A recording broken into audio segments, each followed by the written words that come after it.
నా ప్రియమైన భక్తులారా, ప్రభువు మాటలను స్తుతించండి. నేను అరుణ్ పిఎస్ మడ్కిని.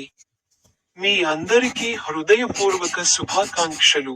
ఈరోజు నవంబర్ 28వ రోజున 2025 సంవత్సరం 11వ నెల. ఈరోజు జార్ఖండ్ రాష్ట్రంలోని పలము జిల్లాలోని ముర్సము గ్రామంలో, నా పూర్వీకుల వంశపు పచ్చదనంలో కొత్త చెట్లు మరియు మొక్కలు మొలకెత్తుతాయి.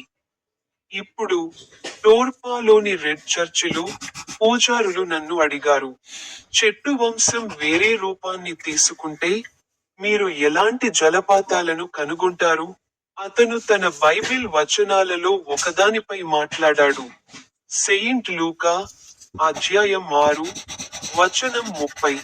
ఇలా అన్నాడు: మిమ్మల్ని అడిగే ప్రతి ఒక్కరికి ఇవ్వండి, మరియు మీది తీసేసే వారి నుండి తిరిగి డిమాండ్ చేయవద్దు. మీ అందరికీ హృదయపూర్వక శుభాకాంక్షలు.